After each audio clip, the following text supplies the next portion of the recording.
주 앞에 흐르는 생명수 날 씻어 정하게 하시네. 내 기쁜 정성을 다하여 찬송합시다. 찬송합시다. 찬송합시다.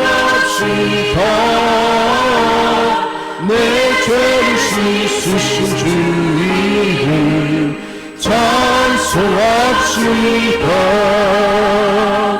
내 주께 회개한 영혼은 생명수가 흘러 젖었네. 의롭고 순전한 주님을 찬송합시다. 할렐루야. 찬송합시다. 찬송합시다. 내 죄를 씻으신 주님을 찬송합시다.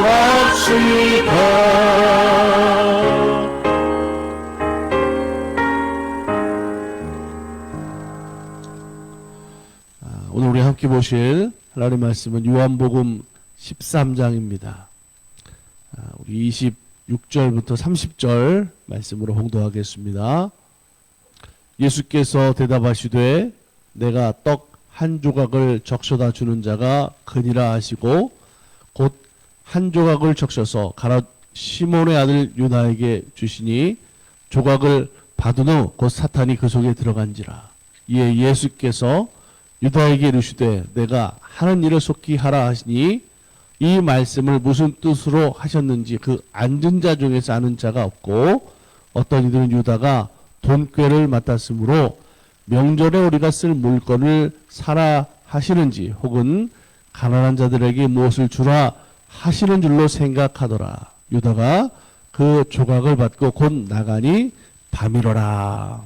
아멘. 할렐루야. 예수 그리스도의 십자가의 죽음은 하나님께서 뜻하신 일이었습니다. 인류의 죄를 예수님이 십자가에서 속죄의 제물 되시고 그래야만 오늘 우리가 예수 믿음으로 우리 모든 죄가 그 십자가의 보혈의 공로로 인해서 해결받을 수 있는, 그래서 죄를 이기고 예수 그리스도를 믿음으로 말미암아 구원받는 은혜로 살 수 있기 때문에 하나님은 독생자라도 아낌없이 오늘 우리를 위해서 정말 크신 사랑으로 내어주신 하나님의 뜻이었는 줄로 믿습니다. 그러니까 이 모든 일들은 하나님의 뜻 가운데에서 이루어진 일인 줄로 믿습니다. 그래서 예수님도 겟세마네 동산에서 기도할 때에 내 뜻대로 마옵시고 아버지 뜻대로 되게 하옵소서 기도한 줄로 믿습니다. 오늘 본문에는 예수님의 제자 중에서 이 가룟 유다라는 사람, 우리가 잘 아는 대로 예수님의 제자 중에 한 명이었지만 이 가룟 유다가 예수님을 배신하죠.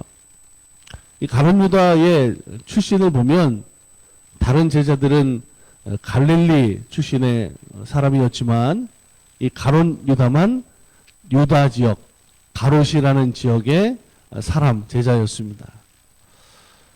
이 유다가 제자들 중에서 맡은 역할 중에 하나가 뭐냐면 예수님이 제자들과 함께 이렇게 공동체로 생활하고 다니셨잖아요. 그 일 중에 회계를 맡아서 담당했습니다. 성경에 보면 이 유다에 대해서 어떻게 기록하고 있는 말씀이 또 있냐면 그는 돈을 훔치는 도둑이었다. 또 그렇게 말씀하고 있는 것을 또 볼 수가 있습니다. 왜 가룟 유다가 예수님을 배신하게 됐는가? 성경에 나온 그 모습을 통해서 보면 첫째가 그는 마음에 탐심이 있는 사람이었습니다. 물질에 대한, 돈에 대한 욕심이 있었고, 그래서 그 탐욕, 그 탐심 때문에 사탄이 그 마음속에서 역사한 것이 예수님을 그 당시 노예 한 사람 값인 은 30냥에 유대 제사장들에게 팔아 넘겼다라고 하는 거죠. 또 한 가지를 볼 수 있다면 뭐냐면 이 가룟 유다는 예수님에 대한 믿음에 문제가 있었습니다.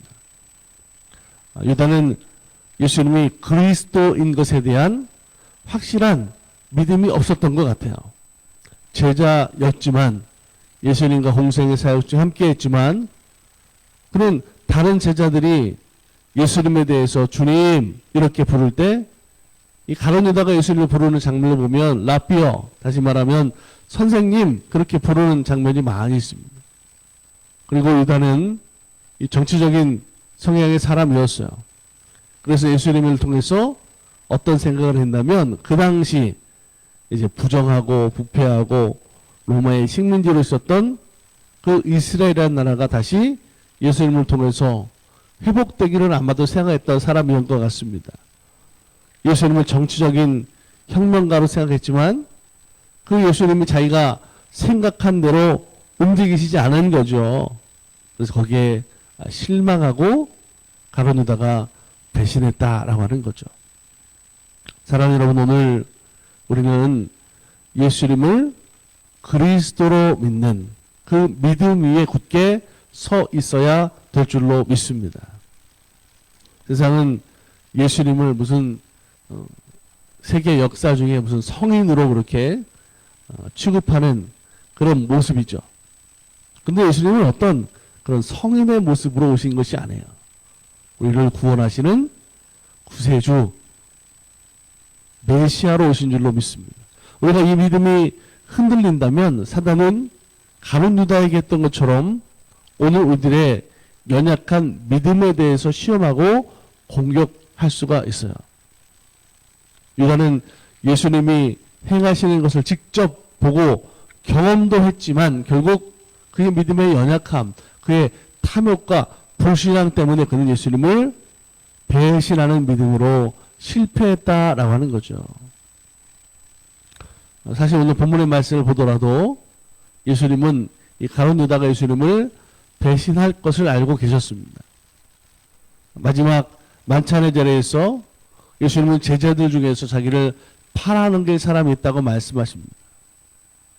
이미 유다의 마음속을 예수님이 아신 거죠. 예수님을 배반할 생각이 있다라는 것을 예수님이 아셨고 그런 유다에게 예수님이 뭐라고 합니까? 내가 하려는 일을 하라.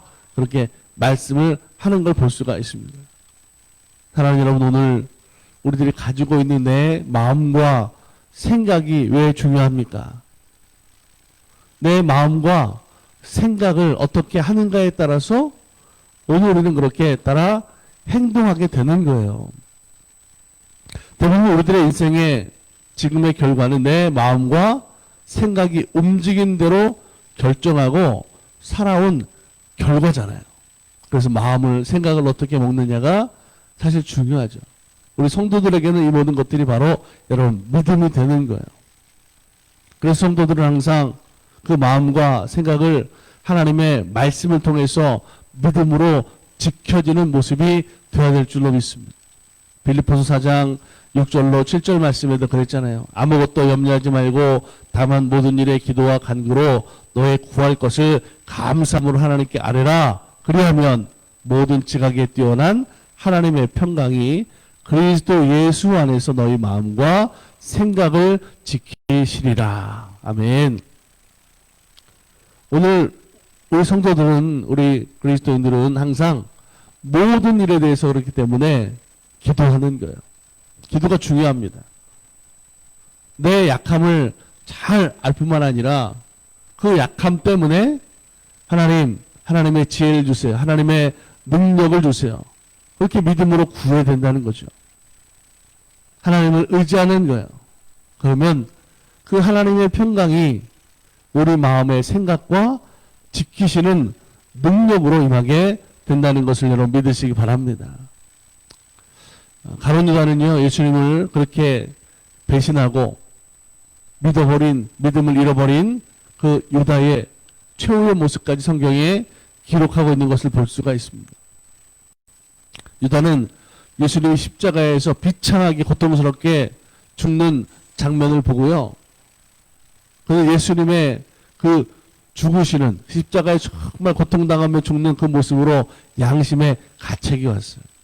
자기 배신을 후회합니다. 그리고 받은 돈을 성전에 던지고 몸매 자살하죠. 그런데 그 유다의 모습을 보면요, 끝까지 그는 회개하지 못했어요. 후회는 했지만 회개는 하지 못했다라는 거죠. 자신이 예수님을 배신한 것 후회했어요. 근데 안타까운 것은 그가 회개하지 못했다는 거죠. 다른 예수님의 제자들도 마지막 예수님이 붙잡혀 가시는 그 십자가에서 죽으신 그 모습을 통해서 다 그들의 믿음이 다 산산조각 흩어지고 그들이 뿔뿔이 흩어져서 고향으로 돌아가고 갈 바를 알지 못하는 정말 형편없는 그들의 믿음의 모습을 보잖아요. 베드로도 예수님을 3번씩이나 부인하잖아요. 그런데 다른 제자들은 회개하고 회심하고 성령 충만하고 그래서 사도로서의 길을 걸어가잖아요. 뭐가 다릅니까? 그들은 회개했어요. 여러분, 회개했다는 게 뭡니까? 다시 주님께로 돌아간다는 거예요. 그리고 그 주님의 발자취를 따라서 복음을 전하다가 주님처럼 그들이 순교하잖아요. 이게 회개입니다. 그런데 가룟 유다는 후회는 했지만 회개하지 못했어요. 후회하는 것으로 마음이 괴로웠겠죠. 그러다 자살하고 그냥 끝나버렸어요. 여러분, 우리 기독교는 후회하는 종교가 아닙니다. 우리 기독교는요, 회개하는 종교예요. 누구나 어리석고 연약한 것이 있어요. 모두에게 있어요. 그래서 그 연약함으로 실수도 하고 실패할 수 있어요. 그러나 우리의 믿음은 후회하는 것이 아니라 회개하고 다시 일어서게 하고 오늘은 회개함을 통해서 주님 앞에 다시 돌아가는 믿음의 삶으로 살아가야 될 줄로 믿습니다. 여러분, 로마서 8장 1절 2절 말씀이 뭐라고 그랬습니까? 그러므로 이제 그리스도 안에 있는 자에게는 결코 정죄함이 없나니 이는 그리스도 예수 안에 있는 생명의 성령의 법이 죄와 사망의 법에서 너를 해방하였음이니라. 할렐루야. 그래서 우리는 항상 우리의 연약함과 부족함, 죄의 문제를 통해서 회개하는 거예요. 그리고 주 예수 그리스도 안에 있는 우리 모습의 일들을 통해서 주님 뭐라고 말씀하십니까? 예수 안에 있음을 통해서 결코 정죄함이 없다 그랬어요. 죄와 사망의 법에서 우리를 해방하신, 자유케 하신 주님의 은혜가 오늘 우리 가운데 있음을 여러분 믿으시기 바랍니다. 그래서 회개하라고 하는 거죠. 사랑하는 여러분, 우리는 항상 기도하면서 예수님 안에 살아가는 믿음이 되어야 될 줄로 믿습니다. 그리스도가 내 안에 모셔지는 삶으로 살아가는 믿음이 되기를 주의 이름으로 간절히 축복합니다. 오늘 우리들의 죄의 문제는 예수 그리스도의 십자가의 대속으로만 구원받게 됨을 믿으시기 바랍니다. 오늘도 믿음으로 하나님의 자녀가 된 것을 깨닫고 오늘 내 믿음에 흔들림이 없이 오늘로 하나님 나라를 향해서 전진하는 귀하고 복된 날이 되기를 주의 이름으로 간절히 축복합니다. 주님이 나를 사랑하시고 그 사랑 안에 살아가는 오늘 믿음의 사람들이 바로 성도들입니다. 오늘로 믿음으로 승리하는 날 되기를 주의 이름으로 간절히 축복합니다. 함께 우리 기도하겠습니다. 사랑과 은혜가 충만하신 아버지 하나님 감사합니다. 오늘도 우리가 믿음으로 따라 살아가는 삶이 되기 원합니다. 하나님, 연약하고 부족한 것이 있어서 넘어지고 쓰러질 때도 있지만 우리의 믿음에 후회하는 것이 아니라 회개함으로 예수 그리스도 안에 있게 하시고 주님 닮은 삶을 살게 하시고 오늘의 믿음에 능력 있는 삶을 살아서 하나님의 영광을 회내는 삶으로 살아가는 믿음 되게 하여 주시옵소서. 하나님이 세워주신 교회가 은혜와 충만하게 하시고 성령 은혜 가운데 믿음으로 감당하는 모든 인류 부족하지 않도록 하나님 돌보아 주시옵소서. 주여 믿음으로 주님 앞에 나가기 원합니다. 우리의 소망이 하늘 소망으로 부족하지 않도록 인도하여 주시옵소서. 하나님 날 향해서 오늘도 날마다 믿음으로 나아가는 믿음의 발걸음마다 복되게 하여 주시고 강건하게 하여 주시고 오늘도 예수 그리스도의 십자가를 단단히 붙잡고 믿음의 반 속에 세워지는 삶이 될 수 있도록 주여 복되게 하여 주시옵소서. 은혜로 충만하게 하시고 영육간에 강건하게 하시며 하나님 안의 믿음으로 따라가는 삶을 통하여 우리 안에 이루시는 주님의 평강이 있는 삶이 되게 하여 주시옵소서. 우리의 마음의 생각을 예수 그리스도 안에 있음을 통하여 지켜주시고 강하고 담대케 하여 주시어서 하나님 믿음의 발걸음이 감사와 찬양이 넘쳐나는 삶으로 살아가는 신앙생활 되게 하여 주옵소서. 오늘로 삶의 자리 가운데 지켜주시고 돌보실 줄 믿습니다. 믿음대로 되게 하옵소서. 인도하실 줄 믿으며 우리 주 예수 그리스도의 이름으로 감사하고 축복하며 기도드립니다. 아멘.